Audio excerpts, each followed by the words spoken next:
Yeah, not bad. Not bad whatsoever. I think that's a nice. All right, let's start with welcome to episode 214. Michael John has already recommended to us that we cover off Monday in the first 5 minutes and then spend the next 55 talking about this one. I think that's frankly a superb idea. I think we'll be taking that creative direction from here.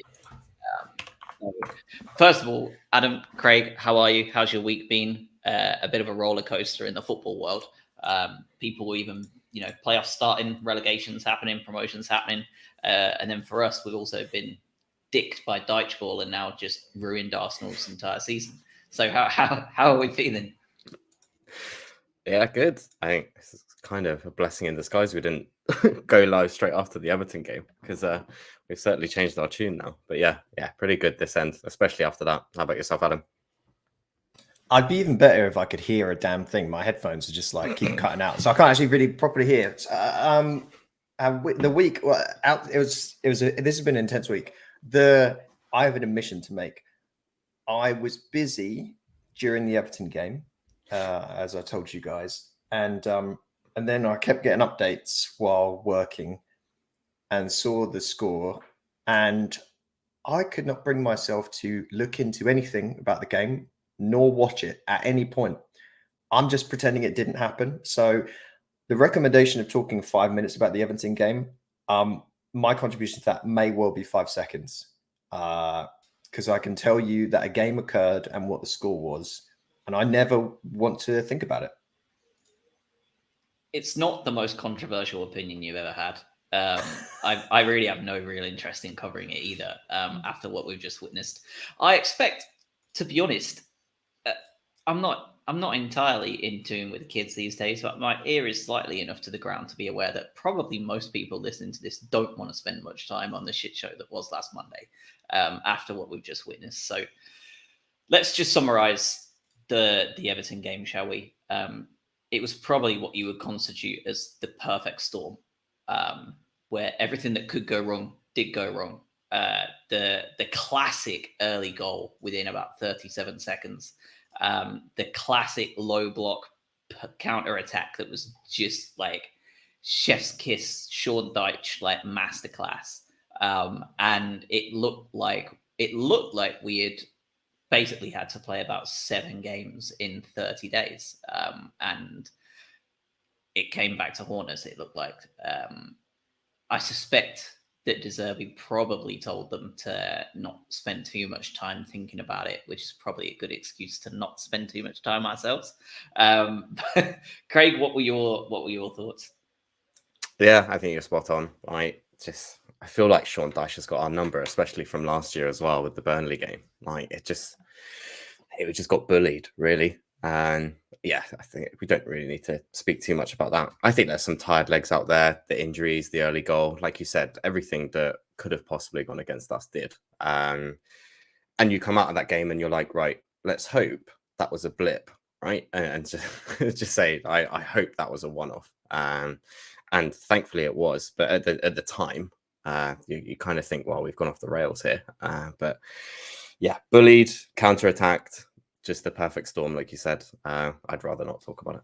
I've got no data, just vibes for this. I guess the big good thing that comes out of a game like that is under former management, we would then go on a losing streak of about 6 games after something like that, and then eventually come out of the rut because, as a motivational speaker, maybe not Mr. Potter's strong suit, as we may have seen at his former employ. Whereas when you've got a manic, madman, genius Italian that comes out immediately in a press conference and says, you won't see that again. You'll see the real Brighton on Sunday. He was pretty good to his word. And to me, there was no game that occurred on Monday.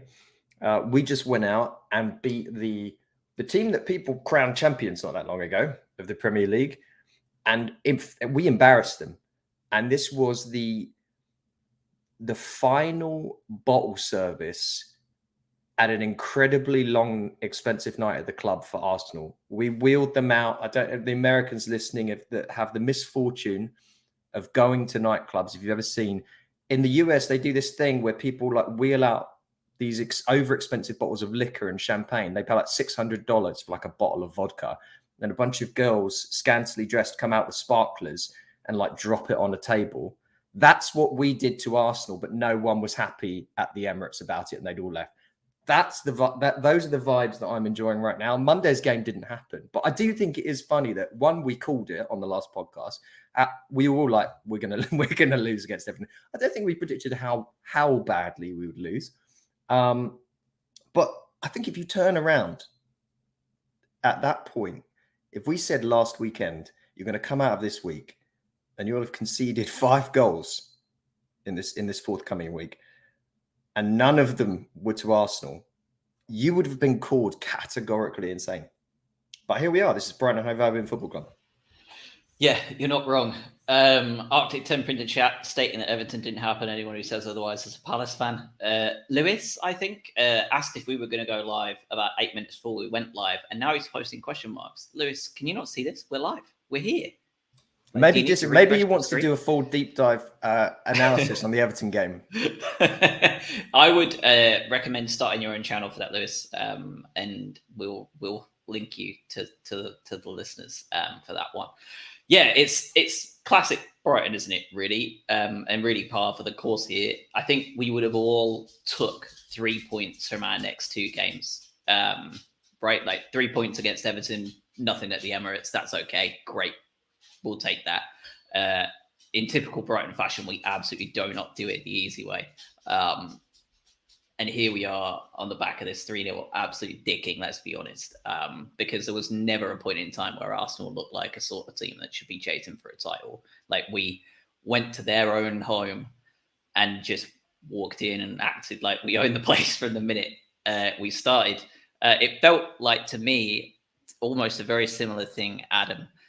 For anybody who's into the niche of Nathan Fielder, the GIF I've sent you before with the chef's plate where he wheels it out and he just goes, "I hope you're hungry," but nothing. There's nothing there. It's an empty plate. That's what Arsenal got today. Like, they were so excited and they just got absolutely jack shit. Let's talk starting 11 because it looked a little bit healthier today, didn't it? Caicedo at right back, always a little bit scary. Because it isn't his position. But Gross at right back against Martinelli would have been scarier. So if you ignore the bench, this was still a very strong starting lineup today, wasn't it, really? Yeah, I mean, it's as good as it can be, right? So I think Caicedo's taken the spot of sort of makeshift right back now. I was fully expecting Gross to be starting at right back, just given his versatility. But I guess we've got a new pseudo right back in Caicedo. But yeah, it's as good as you're going to get, really, with the injuries that we have. It was nice to see Ferguson start again as well, and sort of give him some more minutes. So yeah, it was as good as it was. I think Gilmore coming in and sort of making that spot his own as well. Sort of, yeah, it's as good as it can be. Bob Sanchez has clearly either picked up a knock or deeply offended Roberto De Zerbi by maybe not, who knows? He wasn't on the team sheet at all. That was weird. Caicedo at right back. I mean, yeah, I guess he was, but he was at left wing in the 94th minute. So he's just seems so basic to say it, doesn't it? But he's absolutely unreal football player. You go honestly, stick some gloves on him. He's probably better than Robert Sanchez. Just incredible player. Who was it that tried a little Cruyff turn at the end on him, and he was like, "No, you're not doing that on me, mate," and just let it go out for a goal kick. It was Trossard. Yeah, good. Yeah, and secret agent Trossard, obviously, trying to get Dennis Indaz's motivation back up again. Just the only other weird one, right, after looking at the team sheet, is I don't think we expected Matoma to come out and play on the right wing at the start. I'm not sure what the thinking was there, and Ciso playing on the left-hand side, but they were like, after about 15 minutes, like, nah, just go back on the left wing. And then he murked Ben White immediately after doing that. And actually got it over to Enciso, who should have done better as well. Yeah, he was leaning back, wasn't he? Went into the stratosphere. Alex in the chat, I've already prepared myself for us to beat Newcastle and subsequently lose to already relegated Southampton. At this point, I fancy us to get more points from Newcastle and City than Saints. That's just how it feels at this point. None of it may not matter, because if Liverpool beat Villa at the weekend, a lot of the issues go away, because they're at a point then where we're in a massive driver's seat. Jay in the chat, classic Brighton, love this team. Stephen as well, being a fan this year is like dating a 20-year-old supermodel when you're 60. Yeah, it's not good for the heart, Stephen. Sadly, the Everton loss was like finding out she cannot make a decent cup of tea, or just make a drink at all. Like, it was just, she has no. Losing 5-1 to Everton is like finding out she's a serial killer. I think it's pretty more the case. So let's talk some key moments, because there was one very, very, very early on. Martinelli on Mitoma. No booking at all for his challenge that looked reckless at best. What were your thoughts on this? Because Neville said it could have, would have, should have been a red. I think it's Tyler, who's the other commentator over here on Sky, was like, no, it's a yellow. Lots of people online have all sorts of different opinions. I think the only opinion that everyone has in general was it was definitely a bookable offence. But what were your two thoughts when that happened, and the subsequent replays, and probably the fact that VAR didn't check it at all, from what we can gather? Yeah, it was weird. I mean, it obviously is reckless. I think the time of when it happened, sort of 5 minutes into the game, sort of helps a little bit, I guess. But yeah, it's a bit weird it wasn't checked, because he's just put his shoulder straight into his face. So I don't really, I don't know why they didn't look at it. I don't know why a bigger deal wasn't made of it. I think the referee was trying to let everything go, and that made up his mind. But yeah, it should have, very minimum, should have been a yellow, or if you're not going to check it, it needs to be bookable. Yeah, but the karma chameleon swang around though, didn't it? And he was goodbye, Martinelli. It was weird, but the overall referee performance was weird. It was clearly like he'd come out at the start of it and been like, you know what, I'm gonna play one of those games where I don't give anyone a card for as long as humanly possible and keep this game like simmering as opposed to going off the boil. And then he realized like people were starting to hack one another about, and he probably should actually do his job more efficiently. It was a Casado's challenge early on where he just seemed to not stop himself. He's just like, I'm committing to this and I'm going to go in for the challenge. And that absolutely should have been a yellow card as well. There was a bunch of them. There was even towards the end, there was a high foot on Alexis where he went down, and all the Arsenal fans pretended like were claiming that he was diving.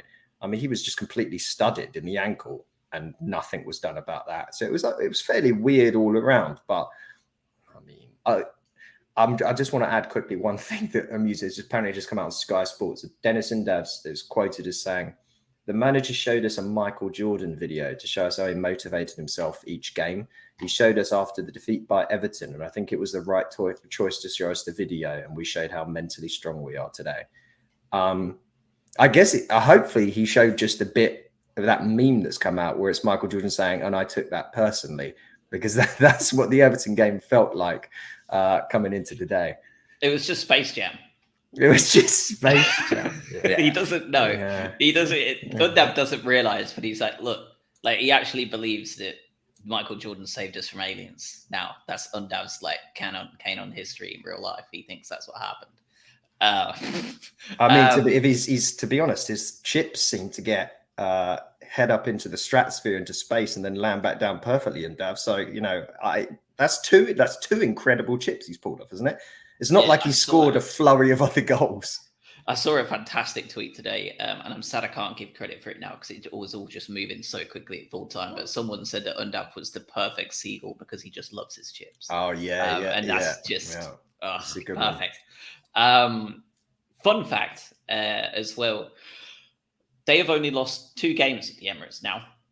Manchester City and us are the only two teams that have managed to beat Arsenal this season at the Emirates. And actually, we're the only two teams that have beaten the Emirates at all. They have lost 4 times at the Emirates this season. Twice to Manchester City in the FA Cup and the Premier League, and twice to us in the Carabao Cup and the Premier League. Never bad company, is it, to be in there with Manchester City?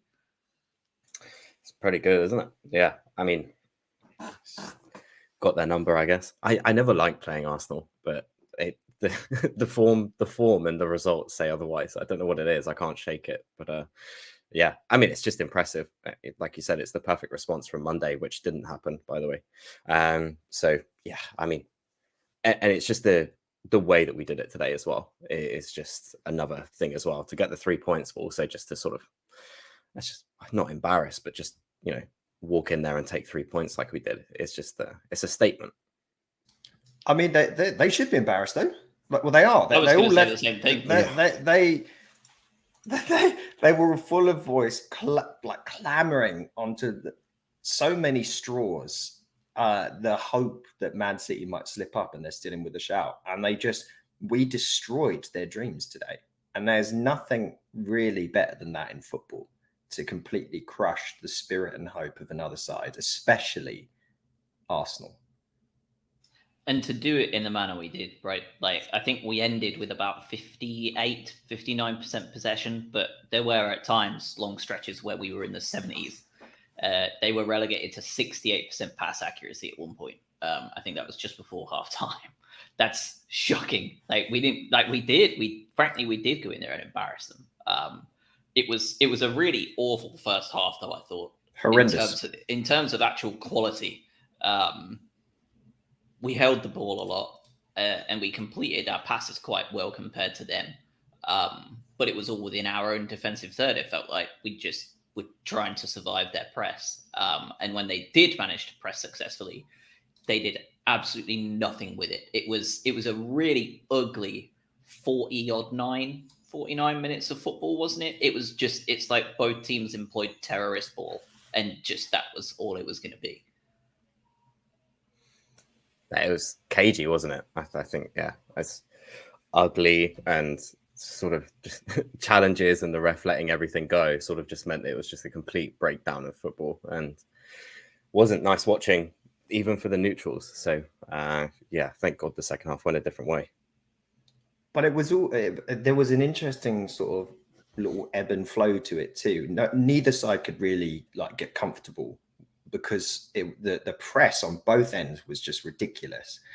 But especially Arsenal's at the first 10-15 minutes, they were just all we could not play the ball out comfortably, because the whole idea behind the De Zerbi thing, right? I think we all know at this point is you invite the press. You invite the press so you can then capitalize on the mismatch. And we invited the press, but we're like, oh, don't press that much, a bit of press, please. And they were just we didn't have an out. There was no outlet.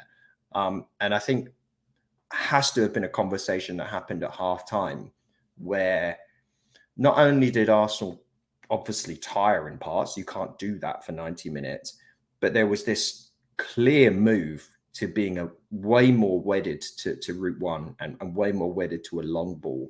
And it kept working. It reminded me a bit of that Spurs 3-1 that we employed that under Potter. And Aaron Connolly was the man with the plan for exactly 90 minutes of his career. And then it all just went horribly wrong for him. But for us, it felt like, first of all, getting through that first half was really important. Second of all, because we took the crowd out of it, didn't we? They lost their voice pretty quickly. And then swapping the sides and getting Mitoma on that left-hand side against Ben White and just bopping balls over the top. There was one from Gross at one point early in that first half as well to Enciso after we almost gave them an open goal. That really just totally shows the peak De Zerbi ball when playing a top tier side, doesn't it? It can go from terrifying heart attack to immediately on the attack and creating a great opportunity, because we totally bypassed everything at some points just to be able to push them and cause them problems. It was a scary watch. There was a lot of scary moments in that first half. What was the ball? It was Steele. Where was Xhaka? Oh my god! I squealed a little bit. I'm not proud of it, but I was just like, oh god, please don't. And then, like you said, yeah, it was just smash it up the other end, and suddenly there's a chance. It really is. When it works, it's wonderful, and when it doesn't work, it's sickening. Thankfully, it seems to work most of the time. Yeah, I was about to say, even if it works or it doesn't, it still gives me heart palpitations. So like it's the sort of, but we get accustomed to it, don't we? And I think, hey, Jason Steele is so good at it too. Like just I think there was one, I guess one on the half volley out of his hands that went straight over to Matoma on the left hand side. Unbelievable. Like I thought it was going straight out off the pitch, by the way. Yeah. I know. But we'll sit here and we'll laud Sanchez when he does it, but still has that in his locker, and his distribution is so good. So yeah, gives me a heart attack. Yeah, but I think he does. His distribution is so good, and yeah, just the one to Xhaka did make me squeal a little bit too. Yeah, and I think he's always going to have a mistake in him, right? Like we were lucky with that pass that Xhaka didn't get a hold of it. And there's been a couple of times, Forest, I saw it right in front of my face about 5 times where he didn't get so lucky. And I think for us, like if he was someone that was going to get it 99 out of 100 times, he wouldn't be here and he wouldn't have been a number 2 goalkeeper for as long as he has, right? Like he would have been up there with Ederson and Alisson, and Steele would be your 3 best goalies in the world. Which is why it doesn't really work out. But yeah, it's just an unbelievable. Like I tweeted earlier, the rise and fall of Robert Sanchez has been insane. But the not even fall, just the unknown second keeper to rise of Jason Steele has been arguably more mental than Sanchez's, hasn't it? Like what do you two think that we keep him as our number 1 in the summer? Or do you think that we have... I'll tell you one thing already. I believe that right back is probably one of our top list options, one of our top wish lists to bring in a right back because we desperately need that area. Below that on the list, do you think goalkeeper is up there? Or do you really think we're actually just going to say, or De Zerbi is going to say, no, I'm happy with what I've got, and you think Jason Steele is our starting keeper come next September, August? I'm not sure when it starts, but I don't know. I mean, I do think commit, Craig. No, I say we're probably going to bring in another keeper. I think we're talking about the demise of Robert Sanchez right now. I think it's if he's got a knock and this is all just this is all nonsense, or if he's actually fully fit and actually get dropped for Tom McGill, then you clearly see him out the door. I think we probably bring in another keeper, despite the plethora of keepers that we've got playing in the EFL right now. I do think there's probably right back and goalkeepers, probably the 2 positions that I would see strengthened. So I am going to commit. I'm going to say he won't be our number 1 next season. I reckon a new goalkeeper will come in. I'm not intentionally going to play devil's advocate. I think he probably actually will be. If it ain't broke, don't fix it for now. He's not young. He's not long term. But, and I know the Everton game wasn't his greatest example of his ability, but he was outstanding today. And if he can do this, he's basically, for me today, he dictated the full style of play, the full system away to the second best opposition by a long way in the Premier League, away from home. So what more do you want? For now, if you can continue doing that under this system, you keep him, because you've got too many other areas of this team that you are going to need to help strengthen. 1 already, but 2 after you lose all your bloody best players, which we're kind of already resigned to be doing. I want a new centre back. I want a new right back, or left back cover, centre mid cover. We need so much in this summer. And I don't think you look down this team sheet and you go, my number 1 problem is Jason Steele. They're far from it right now. So I think it's a 2-3 year problem to solve, not 1 year. I don't think he will be starting keeper. I have a sneaky feeling, though, that we may not spend money. I have a sneaky feeling that one of your current loanee keepers might end up winning the spot. Sherpen? What's he doing Sherpen is nowadays? one of them. He's playing for Vitesse every single game. I don't know how he's doing, but I know he's playing every single game. He's got like 4 clean sheets in 24. I mean, I haven't They're watched bad, it, though, aren't they? Vitesse are yeah. bad.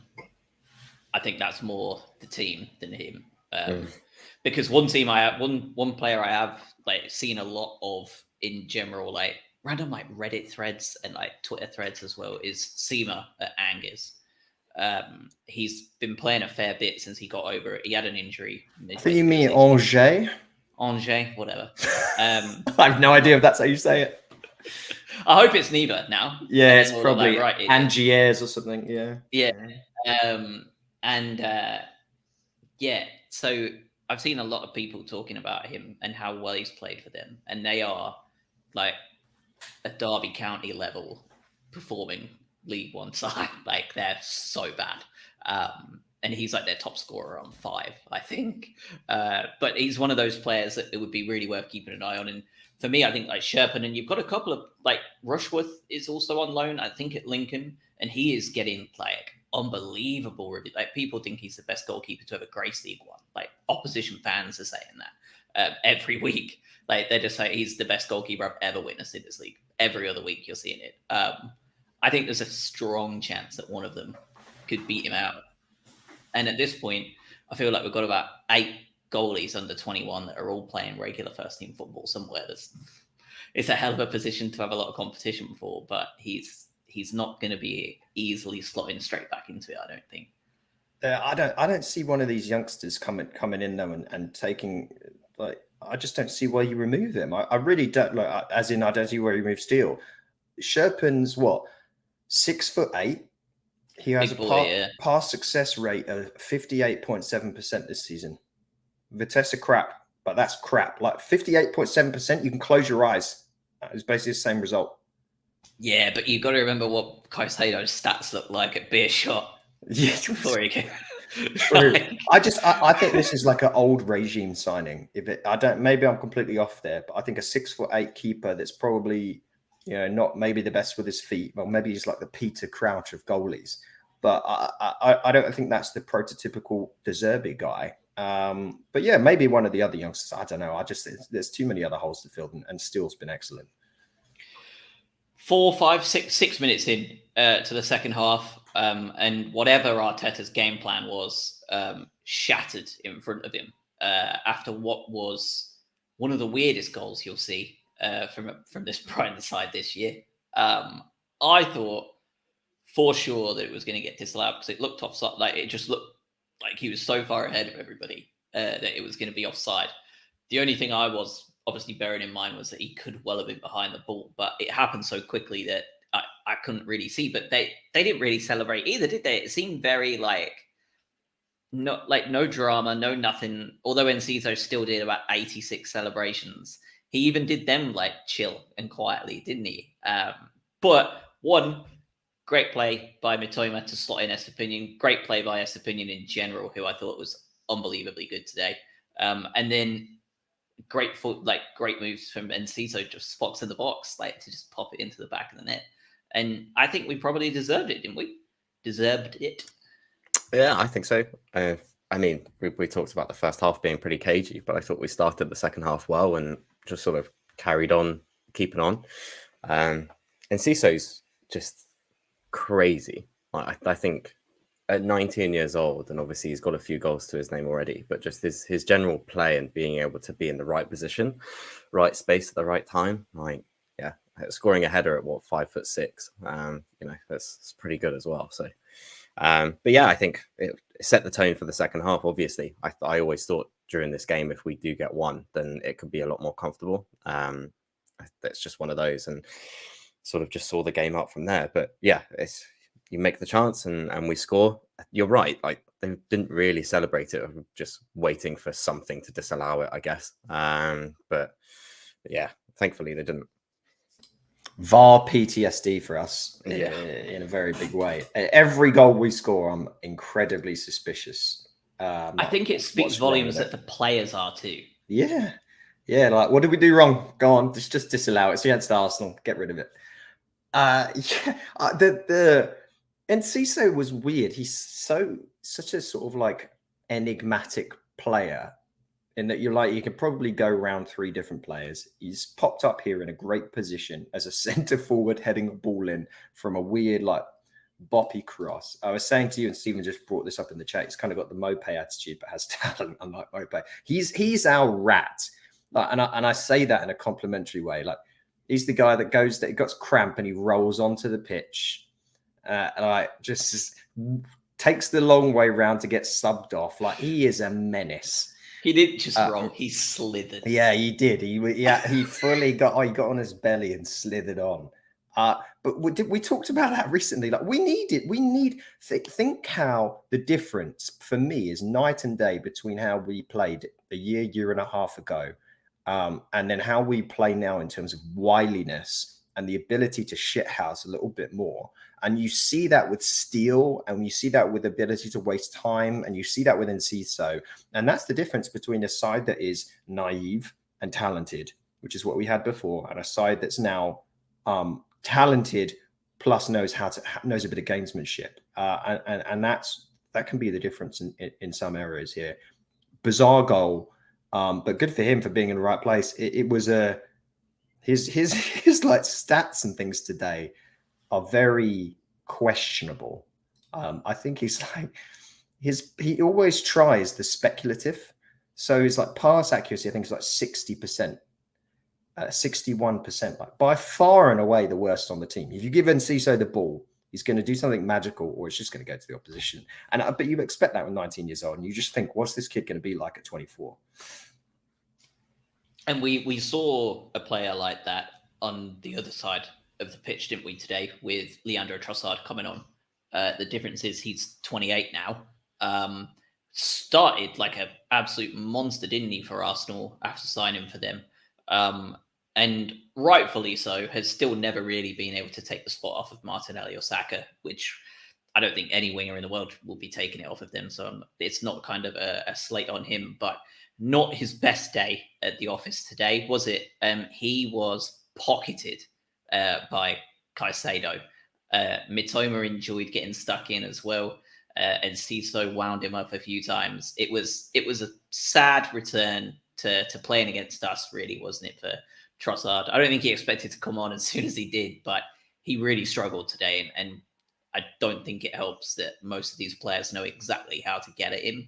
And he looked, for the most part, just totally dominated today, didn't he? Yeah, I mean, you should say the same for the rest of the Arsenal team, really. So I guess I think with just no luck whatsoever. I do feel their best chances actually came through him, which is, again, just a testament to how bad they looked, or how he smashed against the bar, didn't he? Yeah, hit the bar. He had a nice little shot on the turn that went straight into Steele. But I think the only sort of shots that they had did come through him. But again, it's testament that that person had a bad game. They all did, and it's just because we were so good more than anything. But yeah, I mean, we know how good he is. He's obviously, he scored 7 goals for us this season. So like we know, and I think the players also knew, and yeah. You have to dig himself out of Caicedo's pocket for the rest of the day, I think. I don't harbour any ill will towards Trossard or Ben White. No. But I certainly like seeing them go to a side where we, ruined the storybook ending that they were hoping for. Like, that's not. I wish them all the best, but I enjoyed nothing more than seeing Mitoma destroy Ben White numerous times and Trossard getting nothing, and then they go away with no silverware at the end of this season. Godspeed to them. All the best. This is what happens when you play a centre-back at right-back, right? That's a cautionary tale for us wanting to see Webster at right-back, because a lot of fans were hoping to see him at right-back today. Excuse me? People are asking for Webster at right-back? Absolutely. Did you not see any of that? There was a lot of people saying that they expected Webster would start right-back. It was time to get him at right-back, because it was not good to have Caicedo out there or Gross. Yeah, there was a lot of people online. hoping to see Webster play at right back. Were they Arsenal fans? I mean, possibly with Ben White's performance today. We do like Webster, but like, nah, I can't imagine that one. 9 minutes after the goal, and they had a good spell, I think, really from about 55 minutes through to about 64, 65 minutes. They had a really good 10, 15 minutes after the goal. Arsenal really pressed and made some half decent opportunities. But substitution on an hour. Danny Welbeck on for Billy Gilmore when 1-0 up at the Emirates, and probably expecting to feel a bit of pressure. What do we make? What do we make of that substitution? We talk about De Zerbi and big balls, but that was some choice, wasn't it? I think even the commentators were confused, right? I think I was watching it and they were like, surely. Yeah, I mean, that's De Zerbi for you, isn't it? Like, just sort of switching it around and sort of going for it, even though we could have just tried to shut up shop, but that's never a good idea. So, yeah, I mean, just like you said, the balls to have that sort of change and whack an extra attacker on, get them up top, and yeah, go a little bit more direct.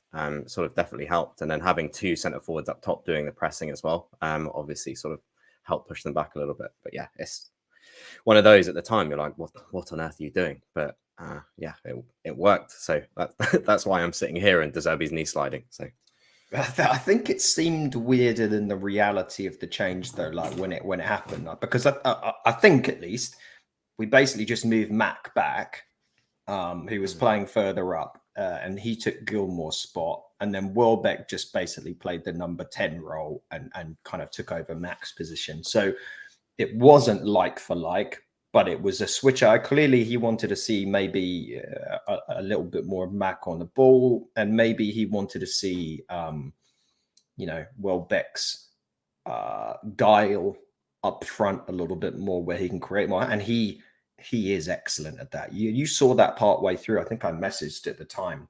There was a little piece of play where he ended up being surrounded by 3 players towards the right-hand side of the pitch, and he just chipped the ball through like a little dink pass that Billy Gilmore would not have done, even if he was bizarrely in that position.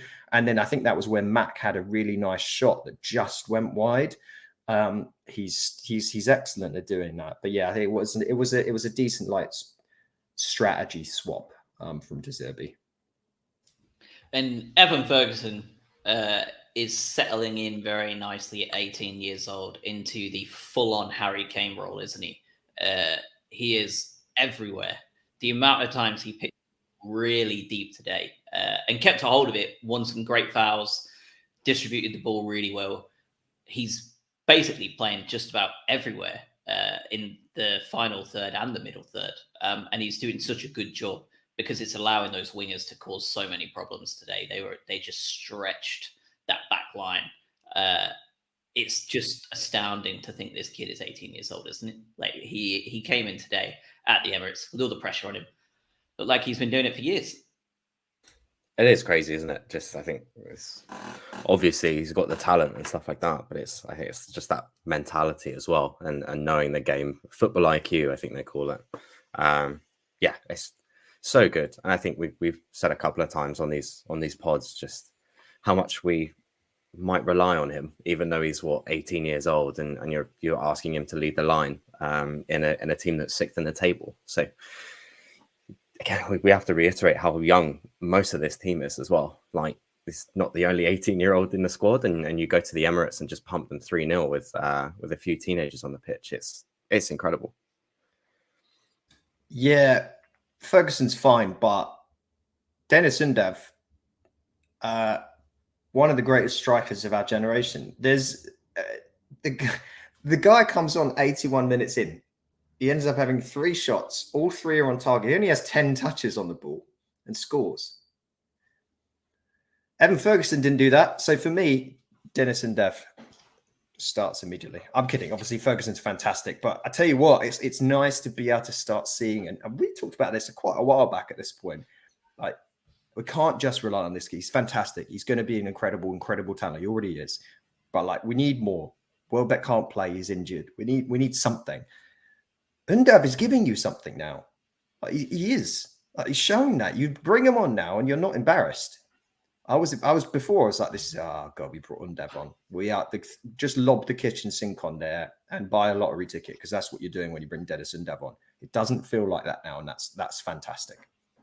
Weird, isn't it? Like, what are we gonna do with Dennis Undev? I Because have no idea. one week he comes on and we're like, he's dusted, he's done. Like, send him back to plough the fields.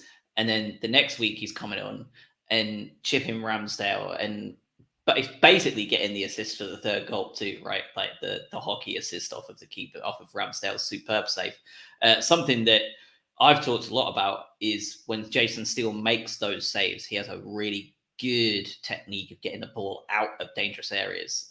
Ramsdale probably needs to watch some Jason Steele footage because that was not it today, was it? Could not have put it into a more dangerous area for Estepinian for the third goal. And how deserved is that finally for Purvis to get a goal? Like he should have already had one. Like outright, it has been pure cheated out of a goal against Palace. Like not even debatable. It's a pure fact. Like they drew the lines wrong. He should have had one already. So what better place to go than get a third goal to seal the deal and kill a title challenge at Arsenal? It just feels like the type of goal that Purvis really deserves. And the performance deserved it too today, I thought. I was going to say, yeah, and he was absolutely everywhere. Like, I think just the role that he does and being able to just sort of float into midfield when we're in sort of the attacking phase, I guess, just, yeah, you saw him on the right wing, you saw him covering at right back at some point. Like he's all across the left, he's in the middle. And I don't think, I want to see the stats, but I don't think anyone ran further than he did today. Just, he was absolutely everywhere. And yeah, deserves the goal. Like you said, should have more categorically. But it's always good. He's sort of popping up in those areas, and he's finally got one. So that's great. I think my only challenge on that is I probably guess Moises Caicedo is the only player that outran him today. But that leads the question of I don't know what they're doing in Ecuador, but I need to switch to whatever that like diet exercise regime is, because my word, the machines on those two lads is ridiculous. Yeah, a lot of happy fantasy football players as well. I think Estupinian's a fairly popular little choice if you're in that game, and he delivered some results today. What a clean sheet, a goal, a assist. I think technically, I guess you would get that for the first goal. Yeah, he's just been. I'm bored of saying it at this point, but the fact it's just so funny going from Cucurella to him and the way that's worked out, and you pocket 40 million. It's just like, what have we done there? It is mad, isn't it? Speaking of Caicedo and Alexis McAllister, De Zerbi post-match comments have just came out. He said that he's prepared to lose both this summer. He expects that. In terms of incomings, obviously we've got James Milner and Mahmoud. Probably Dahoud, yeah. From Dortmund on a free.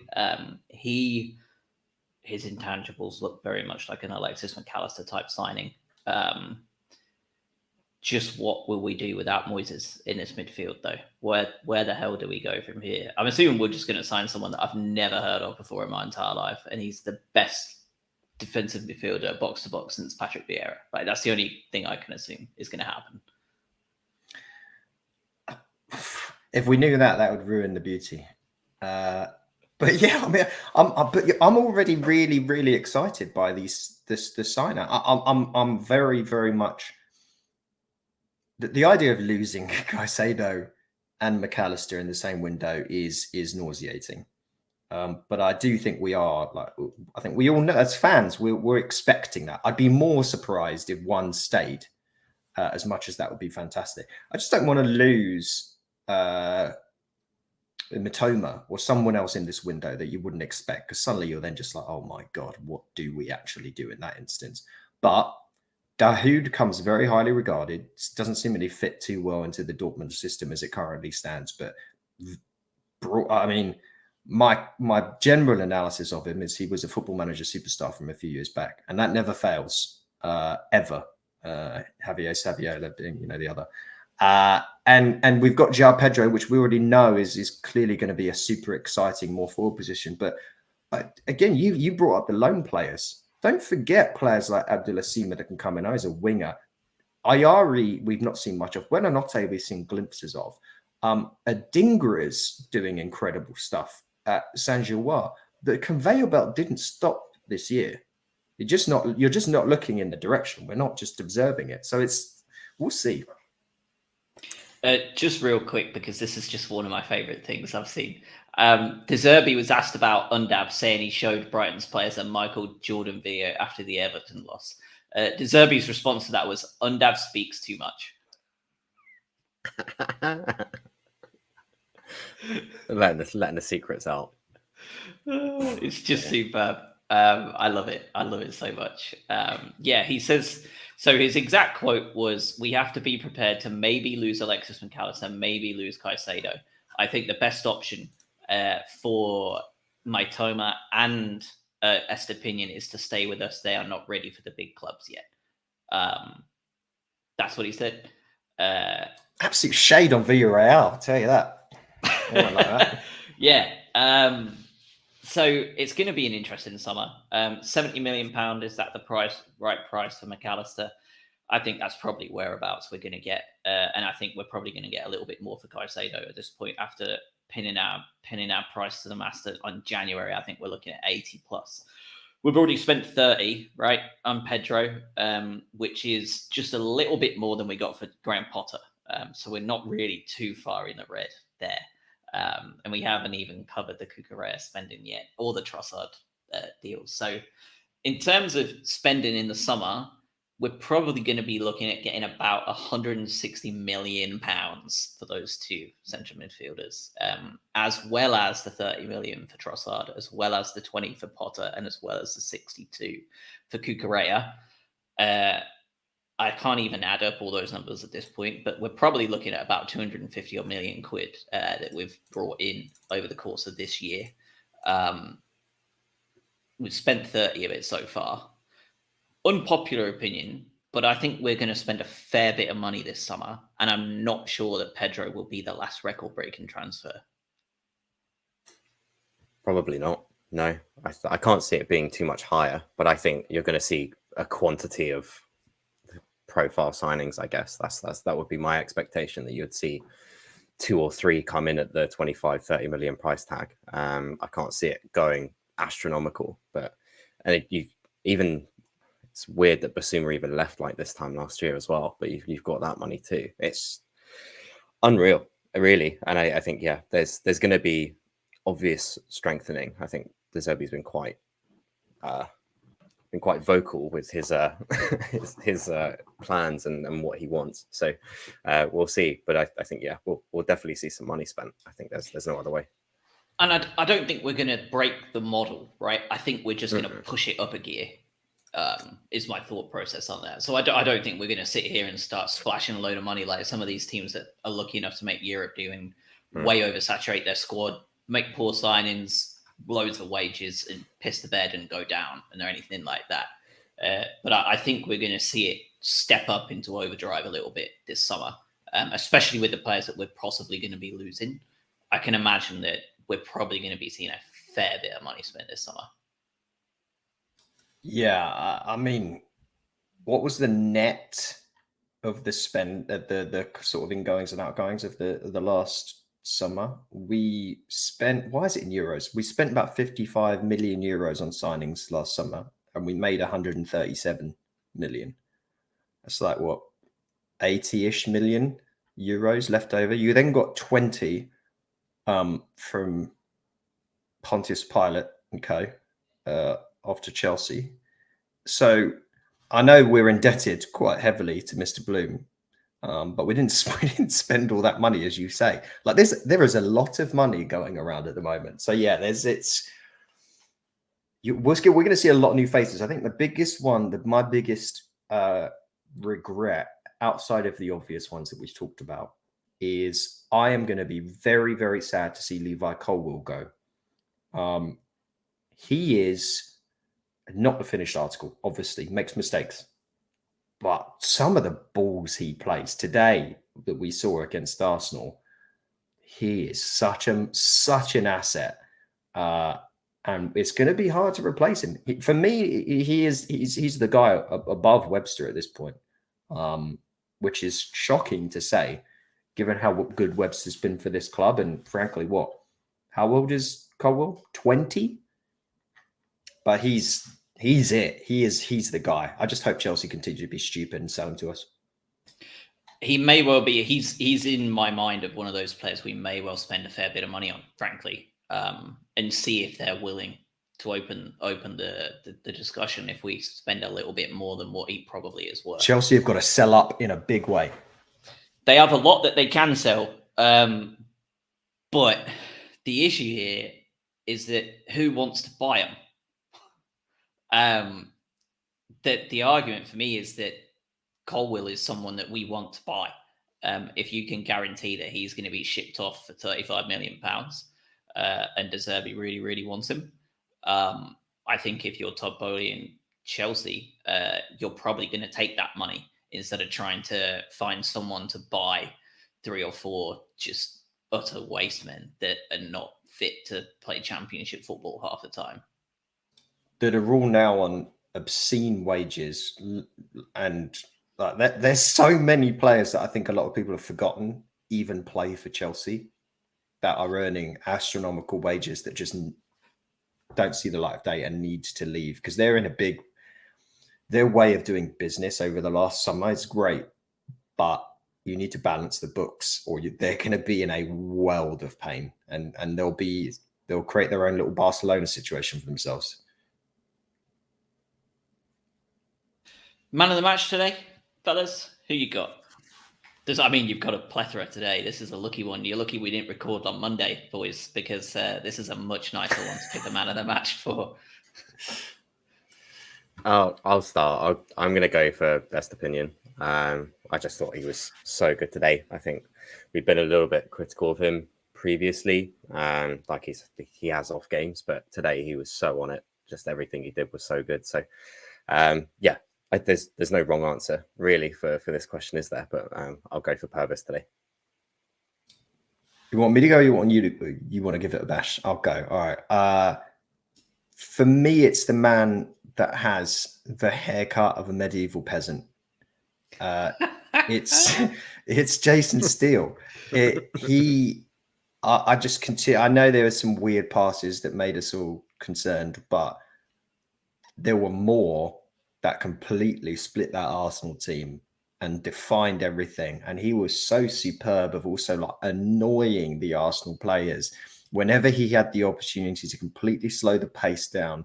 And he almost composed the entire rhythm of our game today. Lee Dixon on the commentary over here was absolutely waxing lyrical about Alexis McAllister. I don't think Alexis is very good today. His pass accuracy wasn't very good. Like I didn't see it. I thought Steele was the guy that dictated everything. It came from further deeper in the pitch. He was outstanding for me. Honourable mentions to others, but I don't want to ruin your pick. Yeah, I think he was excellent. He channeled his inner Kasper Ankergren today, where he just made players so angry by simply holding onto the ball totally legally. Which I remember being at some of those games when Ankergren would just sit on the ball for what felt like 45 seconds, and players would turn around to the ref and gesture that they wanted him to blow a whistle when he's just sat on the ball, like in play. One of my favorite shithousery players ever. For me, though, Estepinian is up there. I want to give it to him, really, because he was that good. So, but to be different and give someone else one, I was very, very critical of this player. The last time I saw him live, I thought it was his worst performance in an Albion shirt ever. Today, I think it was probably his best. I thought Levi Colwell was unbelievable today. He was just astounding, like how calm, cool, collected he was. I think he is the reason Estepinian didn't get a second yellow. He and Purvis had a great communication and understanding that Purvis couldn't commit anymore because Saka was throwing himself onto the floor at every opportunity. So Colwell had to come over and help and take those hits every now and again if necessary. and it worked. His bravery to press, I don't know if you saw it, but there were times where Ramsdale had the ball that Colwill was in frame. Dunk the same in certain points too. I was like, what? Why is he there? Like, just the bravery of these these centre halves is astounding. And for Lewis, it sounds bad really, but I've come to expect it from him. But Colwill today was just unbelievable. Like, I thought he was so good. And for me, like, that Arsenal front line has been lethal all year, and he played on the side that Bukayo Saka was on, which is never an easy place to play, and with Odegaard right in front of him. So I thought it was unbelievable. I thought it was so good. I couldn't agree with you more. And I also, we're going to get hate mail. We don't get any mail, but from not picking Caicedo, I feel like as well. But he was also like there was too many people very, very good. I think Caicedo's always an 8 out of 10, right? Like he's hindered by his own greatness because you just expect him to be that good. But yeah, world-class player, playing at right back, pockets Leandro Trossard like it's nothing, and is still running forward at the right wing at like the 94th minute, which is just outrageous. So yeah, he's a big loss if he goes. I think it's just whenever he plays, we are better, and I think when he doesn't play, we're tangibly worse. So yeah, that's the one I'm most afraid of this summer. Do you think it's fair to say at this point we've seen enough to say that he is better than Basuma ever was for us? Yeah. Or is that recency bias? No, I don't think it is. I think they are slightly different players, but I think Caicedo is probably the best central midfielder definitely the best central midfielder I've ever seen play for Brighton. Yeah. 21 as well. It's 21. He's just able to drink a beer in the United States. I mean, it's going to be more than 70-80 million, isn't it? I think he could be the 100 really, and it would be to the top 6 fans because they just get incensed when anyone wants any sort of money for a player, and we're not bending over backwards to just give them. Yes, but anybody who's watched any amount of minutes of Moises Caicedo this season probably would not blink an eye really at Bloom saying nothing, like just ignoring every offer until it hits 9 figures. Jesus, it's scary to think that what his ceiling is of his capability as a player, and that when they sell him, they will sort of clearly sell him on the value of the future version of this player, not the one today, but the one today is already good enough to play for any team. Mac is fantastic and he's a World Cup winner and he's very, very capable. Like Caicedo is a slightly different gravy, isn't he? So the thought that they would go for the same money is, you ask for more. Younger player with a higher ceiling and a current better ability. I want more money. Give me more dollars for him. Give me more pounds for him. Yeah. It's just unbelievable. Like, he really is like shaping up to just be the best, like in that position in the world at some point in the future, wherever he ends up. He has every tool possible, really, doesn't he? He could just do whatever he wants, wherever he wants it. All right. Next up, we're now on to 5 games in 15 days, and this was game 1. Next up, Newcastle away. They have only lost 2 games at St. James's Park all year. But they haven't been on the best run of form because they were humbled at St. James's last week by Arsenal. And then they really struggled against a Leeds United side fighting for their lives, which is always never an easy, like, it's not even a slate on Newcastle, like going to these teams, as we just saw, getting pumped 5-1 at the Amex. Teams that are fighting for their lives are producing performances that are above their pay grade at this point. And Leeds did it this weekend. Everton did it last weekend. This is something you're going to run into. 2 teams that are still very much fighting for something. We are really on the back of the same sort of rest as they had, right? We're not any different right now. They played yesterday, we played today, we played Thursday. What are we thinking here? Because I think it's reasonable to say that we would have took 3 points from Everton and Arsenal and been quite happy with it. Not the way it ended up, but the basics of 3 from 6, I think, was something we would have been very happy with coming into this. Bearing in mind a Villa loss at Anfield on Saturday could really change everything for us very quickly. What are you thinking we're going to see? Do you think that? I think the answer is almost definitely a no. Do you think that De Zerbi is tactical in his choice to rest players in order to play Southampton, or do you think he goes balls to the wall, hopes to win this one, and then hopes to also just go balls to the wall with whatever he's got left against Saints? I don't know. There's not a lot of rotation you can do, is there? I mean, if I think you look at that bench today, you've got sort of 4 guys from the under 23 sitting on there. I'm not sure how much rotating you can really do. I think you might see your Buonanotte start maybe, but yeah, I think you have to go to Newcastle, and it is a game that you can get something from, right? I think if you can stifle that crowd pretty easily by just grabbing the ball and not giving it to them. So we'll see. We can beat any team on the day. So I think, yeah, just injuries and I guess tired legs is going to be an issue, but I don't think De Zerbi's going to look at it that way. I think he's going to go maximum points for every single game because nothing's going to be taken for granted, I think. Yeah, no resting. No, this is you fight through the pain at the end of the season. Especially with the fact that, look, we were all very, very, very, very concerned about the Everton game. They were like, this will be very ass to lose against this Everton team. It will probably happen. It did. But I'm very glad of the way round the results happened. Obviously, you never want to lose 5-1 to Everton, but the vibe we have now, the momentum, the feeling after battering an Arsenal is the way round you want to do it. Imagine if you beat Everton 2-1 at home and you lose to Arsenal 1-2-0. You then go into this week with massive trepidation. Now we feel like we'll beat anyone. I don't care. The Newcastle game's been very tough, very, very, very hard, despite their last couple of games. But I think we could literally play anyone with a pulse against Southampton and get 3 points. I don't feel the same way I did against Everton. This is a Southampton team where their captain came out after the game. They're already relegated and said, we're already crap at preseason. Clearly something wasn't working. They are done. They are on their holidays and thinking about what teams they're going to play for next year. They're finished. Everton had something to fight for. It was the pride, Dyche, do this. This is your chance to get out of Southampton. What's the motivational talk? Maybe you don't like seagulls. It doesn't matter. The game's irrelevant. They're already done and dusted.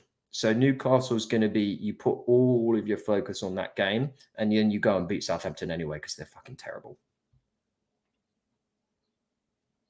I mean, there is a future ahead of us where we get a win at St. James's Park and Villa lose at Anfield, and none of this matters because we've guaranteed ourselves European football in some way, shape, or form before we even roll up to Saints. That is how fast things are going to be moving in these next 14 days of football. We are now right at crunch time. Every game is just sudden death, it feels like, at this point. And Spurs and Villa do not have the easiest games ahead of them either. Obviously, Villa have Liverpool and us, and Spurs have Brentford, who are still going great guns, and then Leeds, who we've just seen give Newcastle a horrible time. If they're still in the mix at Ellen Road, last game of the season, I don't fancy Spurs getting anything there. I really don't. That could be a nasty one for them to have to walk into. There are no easy games left in the fixture list for any team unless you play Southampton or Chelsea. Well, that's not true. We may have an easy game coming up against Manchester City because they'll be resting everyone for the Champions League. Yeah, they might. True. Yeah, God, that would be pleasant, wouldn't it? That's how many days is that? The 24th. We play on the Wednesday, and then the final game of the season on the 20th against Villa. I tell you, I don't know how much I'm going to have to medicate my body to calm down for those days, but like it feels that could be the most stressful 4-day period in Premier League's history for Brighton. Like, God, the difference though, that especially that final game against Villa, because we'll do it that way. We'll do it where it comes down to that. It won't be like, oh, we've wrapped up European football. I'm dreading that game so damn much. I'm really dreading it. It will be even worse if we are looking at 5th place at that point. Say Liverpool bottle it, and we're looking at needing to get something there. I mean, there are still opportunities ahead for us to continue to push on. Do I think we'll do it? No, of course I don't. But as long as we've still got games to play, right? Like, we haven't banked those points yet. We don't know. And we just went to the Emirates and dicked them 3-0, so who knows? All right, so Thursday, next up, the 18th of May, Newcastle away, followed very quickly by the Sunday game against Southampton, followed very quickly by the game against Manchester City, followed very quickly by the finale against Villa. Very, very, very rapid back-to-back games. So we will just be on when we can, really. Not sure if we'll record post Newcastle, just because it's a weekday. We're struggling on the weekdays at the minute, work and life and everything going on. It helped that we lost badly last time, so there was even less effort to get online. But we'll definitely be here post Saints, obviously. If we end up beating Newcastle and things go our way, who knows? We may be on to discuss what comes next for a team that are possibly on our way to Europe, possibly not. But we will see you next week for sure. Do you have anything else you wanted to cover before we wrap up? I'll actually be in England for the final 2 games. I'm going to be there on the 24th and the 28th. So I'm excited to not be able to watch them. So No, Man City are on Sky Sports. We're on Sky Sports and Man City. All right, good. Okay. The one game you wanted to watch. Yeah. Yeah, just a great match of the day. Wonderful. Remember what that's like. Get to watch us for 3 minutes at the end. Yeah, it will be very much sailing the high seas for the final game. Oh, yes. But I would imagine there will be about 8 bajillion streams for final day season streams, because that's the one that everybody's going to want to tune into without a shadow of a doubt. All right. Oh, congratulations, Notts County, winning the playoff final. They did not make it easy. If either of you have not seen the penalty shootout yet, you owe it to yourselves to score the winning penalty. The decision that Bostock made to try and seal the deal, you need to go find it. Astounding, just unbelievable. Like he's lucky to be alive. And we've had some interesting playoff results already. Sunderland beating Luton.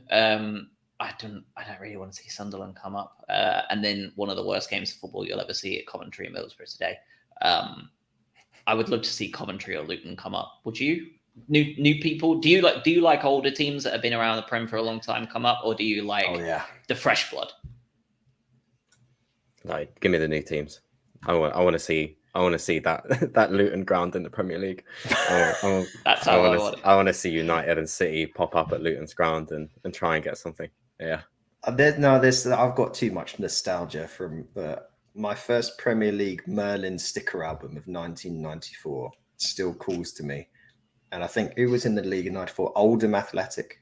There was some shockers in there, and I like to see the oldies come back, if only in some cruel fashion, to give their fan bases hope, and then to immediately be demolished by the capitalist machine of the Premier League to knock them back down. Unbelievable. There were some names knocking about. It was a 22-team league back then. We had Blackburn, of course, won it, the inaugural Premier League season. We had Leeds making the Champions League. We had QPR finishing 8th. We had Wimbledon, RIP Wimbledon, finishing 9th. We've got recently relegated Southampton finishing 10th. Sheffield Wednesday, who had one of the best capitulations you'll ever see. This last Swindon, week. Yes, thank you, Stephen. So I didn't mean to cut you off. Swindon Town were in it, yeah. No, they were not in it. They were not. Oh, they were in '95. They were in one of them. That was probably one of the early. '95. Yeah. Ipswich, Leicester, Norwich, and Palace were relegated that year. Nice to see Norwich are just continuing an age-old tradition of yo-yoing up and down the leagues. Ipswich, Leicester, Norwich, and Palace were relegated that season. Yeah. Jeez. Yeah. Shout out to the or Ipswich and Norwich, both of that same area. Not a great year to be in the southeastish or ever be a Palace fan. Yeah, that's some of those old seasons were fantastic. I used to love watching those. I don't know what I'm talking about. Those old sort of Sky Sports like goals and season reviews that they would do back for those 90 seasons. They just hit differently. There's something about it, and you see, I don't know, Shearer just running around with his arm held aloft is like sticks with you. Yeah.